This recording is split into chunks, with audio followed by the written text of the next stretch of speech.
Bonjour à tous, alors aujourd'hui je vais vous faire un petit complément à la vidéo de la lettre à Lucilius numéro 2 parce qu'il y a un sujet qui est vraiment très intéressant et que j'avais envie d'approfondir et en même temps j'avais pas envie de l'approfondir dans la première vidéo parce que je trouve que sinon on s'embrouille vraiment l'esprit à dire trop de choses et ça c'est un petit conseil que j'avais pris chez Napoléon qui lorsqu'il avait plusieurs choses à dire à la même personne, même au sein de dans la même journée, écrivait plusieurs courriers avec une seule information par courrier. Alors j'ai retenu ça parce que j'ai trouvé ça quand même très pertinent. On est souvent noyé sous les informations. Donc voilà, hier vous n'avez pas eu la totalité. Et là aujourd'hui, eh bien, je vais vous faire une petite suite concernant en fait ce que dit Sénèque en terminant sa lettre. Lorsqu'il dit tu demandes quelle est la mesure de la richesse. La première, c'est de posséder ce qui est nécessaire. La deuxième, ce qui est suffisant. Alors, qu'est-ce qui est nécessaire? Qu'est-ce qui est suffisant? Alors, c'est ce qui est nécessaire, c'est ce dont on ne peut pas se passer. De quoi ne peut-on pas se passer en tant qu'être humain? Eh bien, de ce qui va nourrir nos différents états d'être. On ne peut pas se passer de respirer, on ne peut pas se passer de manger, on a besoin de nourrir également nos sens et on a besoin également de nourrir notre intelligence et notre volonté. Si nous ne nourrissons pas ces différents aspects, forcément notre être va s'abîmer. Alors automatiquement on va penser plutôt à ce qui nourrit notre corps, parce que c'est la première chose que l'on repère. Cependant, maintenant, on se rend compte de l'importance également de la respiration qui a un impact sur tout le développement, sur tout le corps, dans le développement cellulaire, dans la digestion, dans tout, on se rend compte. Donc, bon, là, je ne vais pas vous faire un cours là-dessus parce que ce n'est pas mon domaine, mais par contre, vous pouvez trouver des choses très intéressantes à ce sujet.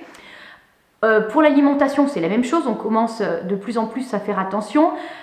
Moi, j'ai tendance à faire un parallèle qui peut paraître un petit peu vulgaire, mais si vous allez à la pompe à essence et que vous voyez une très belle essence qui est de couleur, avec de bonnes odeurs, eh bien, même si elle vous donne très envie, vous n'allez certainement pas la mettre dans votre voiture parce que vous savez que votre voiture, dans quelques jours, ou dans quelques heures, ou dans quelques minutes, elle va caler. Eh bien c'est malheureux, mais nous avons beaucoup de mal à faire la même chose avec l'alimentation. Et même quand on sait que quelque chose nous fait du mal, si ça donne envie d'être mangé, eh bien on le met dans la bouche sans se poser la question de tout l'impact que ça va avoir ensuite sur notre corps. Ensuite, il y a la vie de nos sens également, puisque tout ce qui rentre en nous passe par nos sens, et c'est ça également qui va servir à nourrir l'intelligence. Et là, il y a vraiment des travaux qui sont très intéressants pour la reconnexion avec les sens. Je pense particulièrement à la méthode Vitose ou des méthodes comme ça qui sont particulièrement utilisées lorsque des personnes sont en dépression parce qu'en fait, on se rend compte qu'on a besoin de se reconnecter avec nos sens et que sinon, eh ben, il y a un manque qui fait qu'on peut tomber dans des états dépressifs assez graves. Évidemment, ensuite, il y a la vie de l'esprit, donc de l'intelligence et de la volonté. Et de la même manière, notre intelligence a besoin de se fixer sur des objets qui soient vrais, et notre volonté a besoin d'apprendre à être vertueux pour apprendre à faire ce que notre volonté considère comme bon.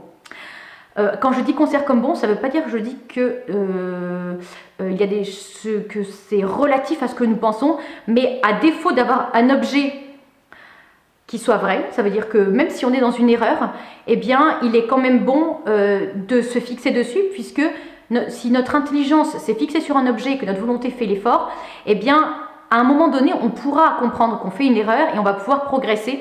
Donc voilà, je ne voulais pas parler de la relativité de la vérité, parce que ça, je ne pense pas que la vérité soit relative. Donc là, on a ce qui est nécessaire. Et ensuite, on a ce qui est suffisant. Alors avec ce qui est suffisant, on va vraiment ouvrir la porte à plein de choses beaucoup plus... pas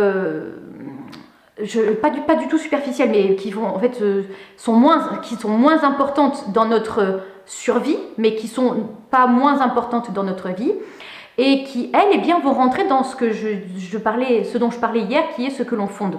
Dans ce que l'on fonde, notre intelligence se fixe sur un objet, notre volonté avance, pose des jalons pour grandir et progresser avec cet objectif-là. Et ce qui est suffisant, c'est ce dont on a besoin pour obtenir un effet désiré. Donc, on a la possibilité d'obtenir beaucoup plus de choses dans ce domaine-là. nécessaire et suffisant. Ce qui est intéressant, je vous le disais déjà hier, c'est que quand on fonde ce qui est suffisant, quand on fonde dans notre vie des choses, on va obtenir progressivement, normalement, il me semble, une sagesse qui va nous permettre de grandir dans notre dignité humaine. Et ça, c'est de l'ordre du nécessaire. Et à un moment donné, si ce qui est suffisant nous est retiré, si parmi les choses qui nous sont retirées, eh bien, il y a la liberté, mais il peut y avoir nos richesses, il peut y avoir tout ce qu'on a fondé, ce dans quoi on a mis beaucoup d'espoir et puis aussi de travail. Eh bien, si nous avons déjà ce qui est nécessaire, nous arriverons à traverser ces périodes-là, nous arriverons à grandir dans ces périodes-là et à ne pas subir, parce que nous aurons acquis une liberté intérieure qui nous aura permis eh bien, de vivre ce genre d'événement. Évidemment, là, on ne peut pas ne pas citer Job, parce que c'est l'exemple parfait du nécessaire et suffisant.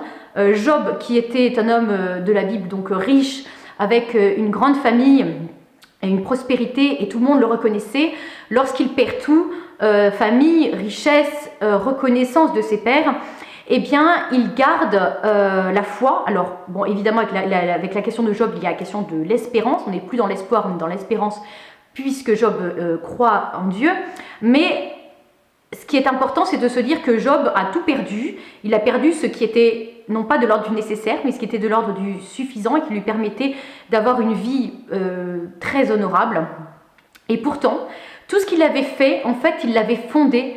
Il avait fondé d'abord avec le nécessaire, ça veut dire ce qui fait qu'il avait grandi intérieurement et il était en capacité bien de vivre cette difficulté. Et à la fin du livre de Job, pour ceux qui ont envie de découvrir cette œuvre magnifique, eh bien, il retrouve beaucoup plus que ce qu'il avait à l'origine. Et là, on a vraiment une leçon qui nous permet de réaliser que quand on est en capacité de faire une croix sur tout ce qui nous nourrissait, mais pas de façon superficielle, mais de façon plus que de la survie, mais qui vraiment nous rendait heureux et nous comblait au quotidien. Eh bien, si on est capable de faire une croix là-dessus, mais véritablement avec l'espérance et en traversant cela avec la liberté intérieure, eh bien, on sera en capacité, tout ça nous sera rendu de surcroît.